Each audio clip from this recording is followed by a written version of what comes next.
Halo semuanya, dan selamat datang. Hari ini kita akan menyelami salah satu kisah paling dahsyat, paling epik yang pernah ada. Sebuah cerita tentang keyakinan yang diuji habis-habisan, tentang kepatuhan yang luar biasa, dan tentang penyelamatan di tengah dunia yang hancur lebur. Coba deh, bayangin sejenak. Anda dapat perintah untuk bangun sebuah kapal yang super besar. Kedengarannya aja udah susah kan? Sekarang, gimana kalau perintahnya itu harus Anda lakukan di tengah-tengah gurun pasir yang kering kerontang? Nggak masuk akal? Mustahil? Nah, justru dari pertanyaan inilah inti dari kisah luar biasa yang akan kita bahas. Oke, untuk benar-benar mengerti seberapa berat tugas Nabi Nuh, kita perlu mundur sedikit dan lihat dulu kondisi dunia saat itu. Ini adalah panggung dari sebuah drama kolosal, sebuah zaman di mana peradaban manusia bisa dibilang udah benar-benar kehilangan arah.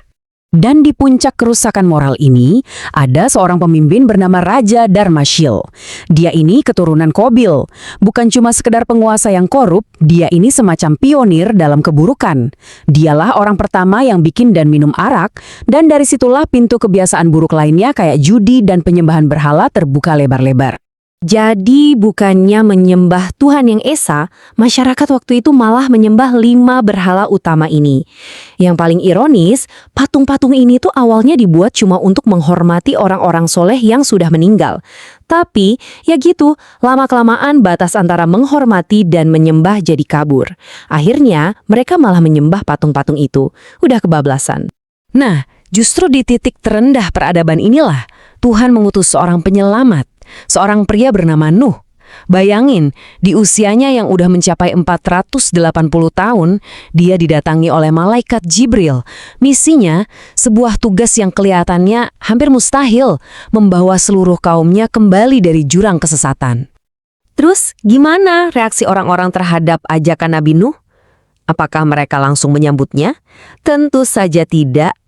Justru, dari sinilah dimulai sebuah perjuangan yang sangat panjang, berat, dan penuh kesendirian.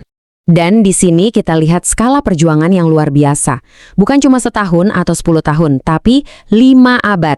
500 tahun penuh Nabi Nuh berdakwah tanpa kenal lelah, siang dan malam, terang-terangan maupun sembunyi-sembunyi. Coba kita bayangkan, kesabaran dan keteguhan hati macam apa yang dibutuhkan untuk melakukan itu? Lalu, apa hasil dari kerja keras selama setengah milenium itu? Hasilnya, jujur aja, sangat memilukan. Yang mau beriman cuma segelintir orang, sekitar 80 jiwa saja. Mayoritas mutlak menolaknya mentah-mentah. Bisa dibayangkan betapa terisolasinya Nabi Nuh dan para pengikutnya saat itu. Masyarakat jadi terbelah dua. Di satu sisi, ada kelompok kecil orang beriman, yang kebanyakan datang dari kalangan orang miskin. Di sisi lain, ada kaum elit yang kaya, berkuasa, dan sombong. Tapi, pukulan yang paling berat bagi Nabi Nuh adalah perpecahan ini sampai masuk ke dalam rumahnya sendiri. Istri dan putra sulungnya, Kan'an, justru memilih untuk jadi penentangnya. Kesombongan mereka ini udah sampai ke puncaknya. Sampai mereka berani menantang secara terbuka. Mereka bilang, "Wahai Nuh, kalau kamu memang benar utusan Tuhan, datangkan saja bencana yang sering kamu ancamkan itu." Mereka nggak cuma menolak, tapi juga mengejek. Dan tantangan inilah yang akhirnya menyegel nasib mereka. Menanggapi penolakan dan tantangan itu, Tuhan pun memberikan perintah selanjutnya kepada Nabi Nuh. Sebuah perintah yang, kalau dilihat dari kacamata dunia, adalah hal yang paling tidak masuk akal. Tapi bagi orang beriman, ini adalah ujian keyakinan yang tertinggi. Proyek ini jelas bukan pekerjaan sehari 2 hari. Butuh waktu 40 tahun untuk membangun bahtera raksasa ini. Selama 4 dekade itu, di tengah cemoohan dan ejekan yang gak pernah berhenti, Nabi Nuh dan para pengikutnya terus bekerja dengan sabar. Dan inilah yang membuat proyek ini kelihatan makin gila di mata orang-orang. Lokasinya di mana coba?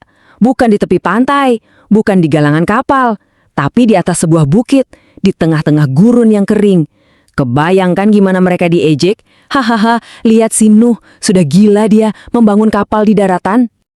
Tapi ini bukan kapal sembarangan loh, ukurannya raksasa. Panjangnya kira-kira 550 meter. Itu hampir setara 5 kali panjang lapangan sepak bola. Strukturnya juga dirancang dengan sangat detail. Ada 3 tingkat, lantai paling bawah untuk hewan-hewan, lantai tengah untuk manusia, dan lantai paling atas untuk burung-burung. Sebuah mahakarya rekayasa yang tujuannya cuma satu, bertahan hidup. 40 tahun kerja keras akhirnya selesai. Bahtera itu berdiri megah. Ejekan-ejekan masih terus terdengar. Dan kemudian, langit mulai menggelap. Hari yang mereka tantang-tantang itu akhirnya tiba, dengan cara yang gak pernah bisa mereka bayangkan. Air bah ini datang bukan dari satu, tapi dari 3 sumber sekaligus. Tanda pertamanya aneh banget. Air tiba-tiba memancar keluar dari sebuah tungku pemanggang roti. Lalu, langit seolah pecah, menumpahkan hujan yang begitu dahsyat. Di saat yang bersamaan, air juga menyembur keluar dari dalam bumi. Dunia benar-benar dikepung oleh air. Di tengah-tengah amukan air bah itu, terjadi sebuah drama keluarga yang sangat tragis. Nabi Nuh melihat putranya sendiri, Kanan, sedang berjuang menyelamatkan diri. Naluri seorang ayah langsung berteriak. Dia memohon, "Wahai anakku, ayo naik ke kapal bersama kami. Jangan jadi bagian dari mereka yang ingkar." Api Kanaan yang dibutakan oleh kesombongan yang sama dengan kaumnya menolak mentah-mentah. "Aku akan berlindung di puncak gunung," teriaknya. Dia lebih percaya pada kekuatan gunung daripada kekuatan Tuhan. Itu adalah penolakan terakhirnya, dan itu menjadi keputusan yang fatal. Selama 150 hari, bahtera itu jadi satu-satunya titik kehidupan di planet ini. Air menutupi segalanya, bahkan puncak-puncak gunung tertinggi pun lenyap di telan lautan yang tak bertepi. Kehancurannya benar-benar total, hanya mereka yang ada di dalam bahtera yang selamat. Tapi setelah kehancuran yang begitu dahsyat, selalu ada kelahiran kembali. Air pun mulai surut. Mari kita saksikan fajar baru bagi umat manusia dan bagaimana dunia dimulai lagi dari nol. Atas perintah Tuhan, bumi kembali menyerap air dan langit berhenti menurunkan hujan. Perlahan tapi pasti, air surut dan bahtera itu akhirnya mendarat dengan selamat di puncak Gunung Judi. Pintu pun terbuka. Nabi Nuh, keluarganya, dan seluruh makhluk hidup di dalamnya akhirnya menjejakkan kaki di atas bumi yang telah disucikan. Nah, dari segelintir manusia yang selamat inilah peradaban baru dimulai. Sejarah mencatat bahwa semuanya berawal dari 3 putra Nabi Nuh yang setia, Sam, Ham, dan Yafit. Menurut tradisi, dari keturunan merekalah seluruh bangsa di dunia saat ini berasal, yang kemudian menyebar ke wilayah Timur Tengah, Afrika, dan juga Eropa. Pada akhirnya, kalau kita renungkan, kisah Nabi Nuh ini jauh lebih dari sekedar cerita tentang banjir, kan? Ini adalah sebuah perenungan abadi tentang apa artinya iman yang sejati saat kita dihadapkan pada sesuatu yang mustahil. Tentang keteguhan di tengah cemoohan, tentang kepatuhan saat logika kita menolak, dan tentang harapan saat seluruh dunia seakan tenggelam dalam keputusasaan. Nah, ini jadi pertanyaan untuk kita semua. Apa arti iman yang sesungguhnya bagi Anda?